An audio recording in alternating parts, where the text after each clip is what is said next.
This one lined up for you. We're talking about employee engagement, the key to compliance and efficiency in expense management. I'm going to be welcoming Julien, and he is all about making sure customers get the best experience possible. As Chief Customer Officer at Mobilexpense, he spent almost a decade performing and helping companies support in the best possible way. Julien is all about giving the lowdown, and he's great when it comes to customer success and about driving business in that sense.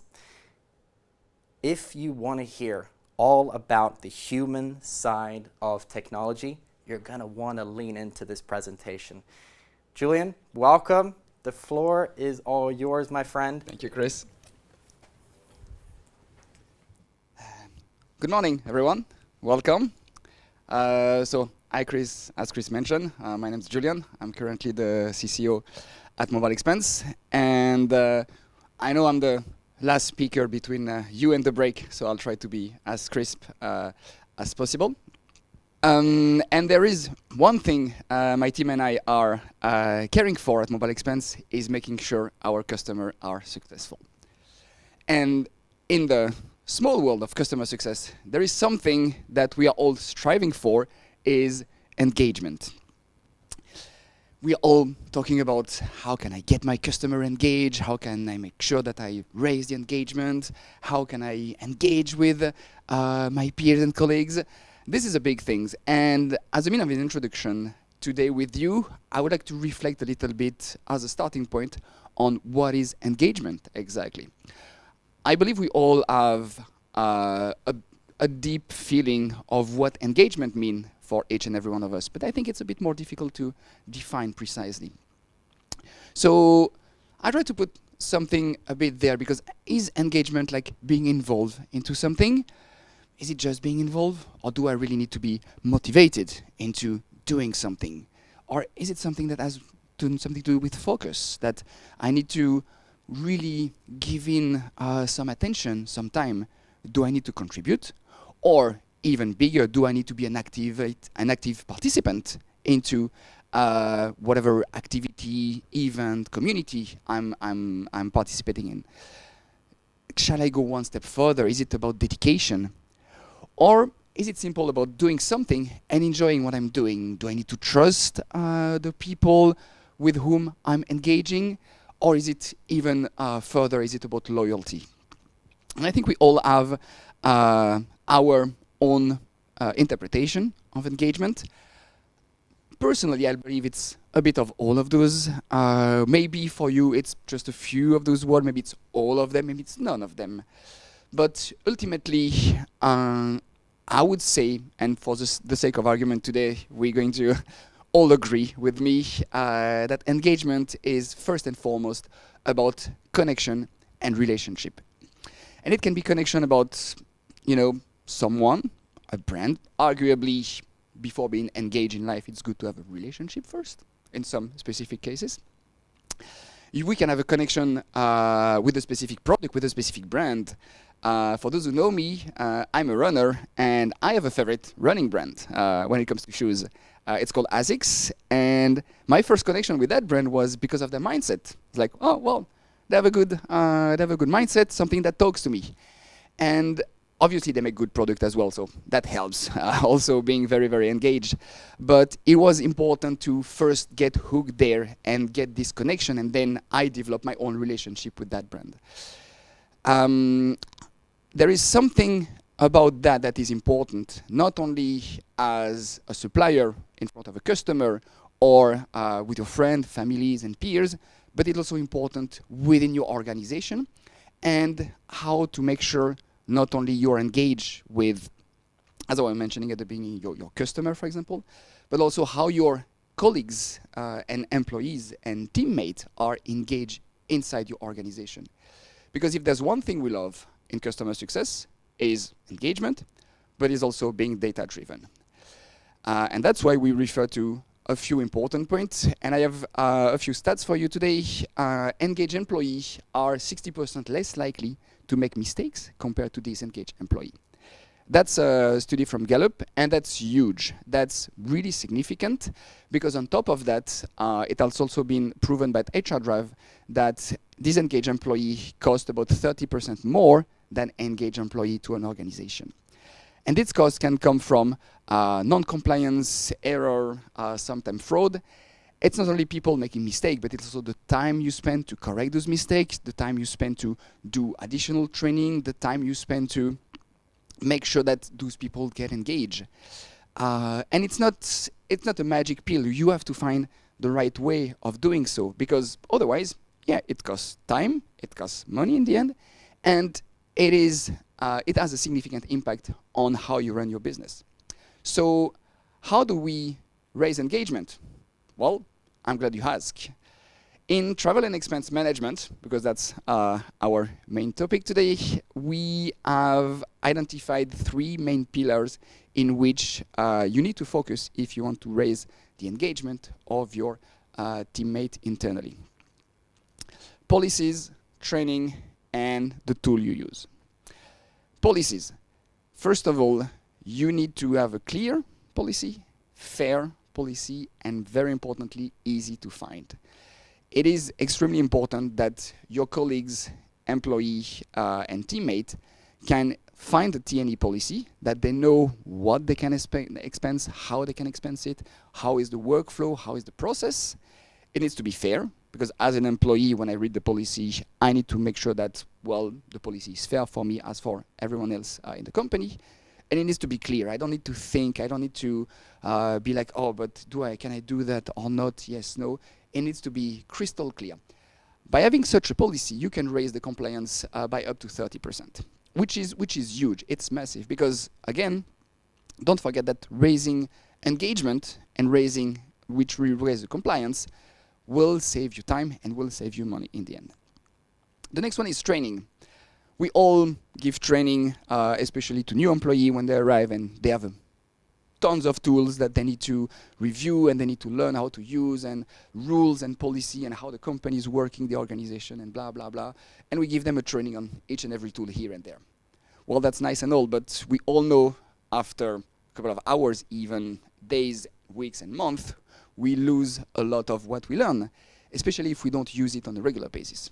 So it is really important to make sure that there is a continuous learning process in place to ensure that the people that are going to use this tool are fully aware on how they work. And last but not least, having a user-friendly, centralized tool can also boost significantly the engagement. It's important not only for the well-being of the user to make sure that they can find the tool, they can use it, but it's also very important for you to have something that's harmonized across your group. So let's dive in a little bit more into the detail on those 3 points. The first one, policy.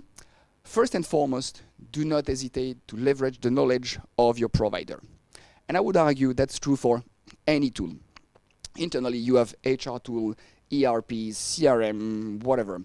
You have a provider of all of those tools that knows the best practice. They have hundreds, if not thousands, of customers. We at Mobilexpense have seen thousands of different expense policy from our own customer.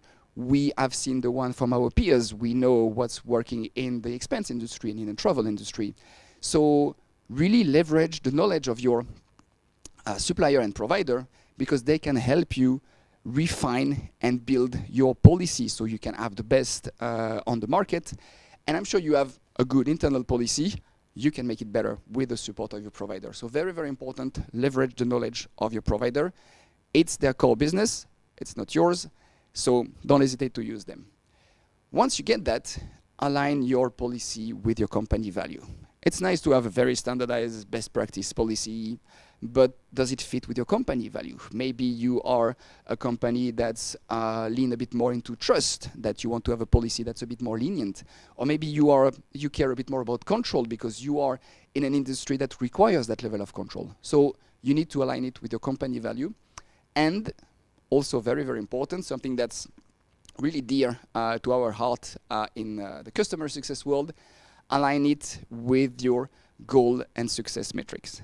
Like, what do you want to achieve with this policy? Where do you lean into what do you indicate to your user and teammate what they can and can't do. So it's really important to have a very good alignment and very good knowledge and basic of your policy.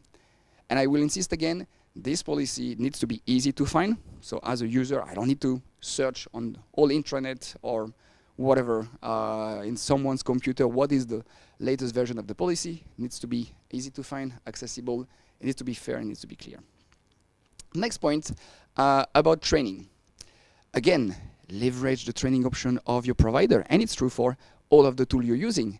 They have the material, they have the experience, they know the tool perfectly well, they know exactly what the user are expecting, they know exactly what kind of ticket they're receiving, so use that knowledge so they can provide you the best training out there that will reinforce the usage of your employee. The training material that you will get from your provider, make it accessible and make it visible directly from your employee onboarding. So as soon as they arrive in the company, they don't have to read all the policy and the training material and things like that, but make sure they know where it is so they can access it whenever they need it.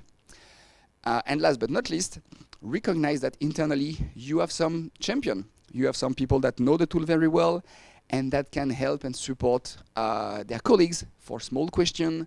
And it is really very, very helpful for them to, again, be more engaged. Last but not least, centralized tool. Again, and I repeat myself, but ensure the consistency and I would argue the harmonization of your tool with your provider. The concept here is you want to give a little bit of freedom for all the local team so they can be empowered to use the tool in the best way possible, but you also really, really want to have something that's harmonized and consistent. You don't want everyone to do something with your tool because then you have a centralized tool that is used in 20 different ways and then you can't find your little ones after that.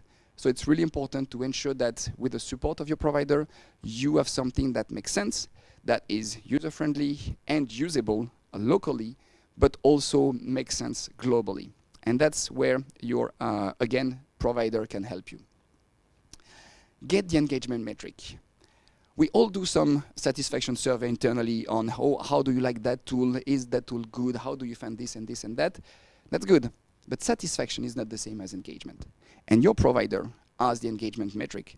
Like in travel and expense management, we have something that's really important for us and for all the industry is having a mobile app that can make the recording of expense so much easier on a day-to-day basis when you do your expense. That is critical that the user use it, and it can shift the engagement dramatically. So if you don't know how many of your employees are using the mobile app, then it is very, very difficult for you to know why they are dissatisfied, for example, on how you can raise the engagement. If you get that metric, then you can work towards that. So that's really important to, again, work with your provider to get those engagement metric. And last but not least, again, review the success criteria on a regular basis. And I'm saying that because initially, you can buy a travel and expense management tool because you want to have more control. You want to have control on your expense. You want to make sure your policy are respected.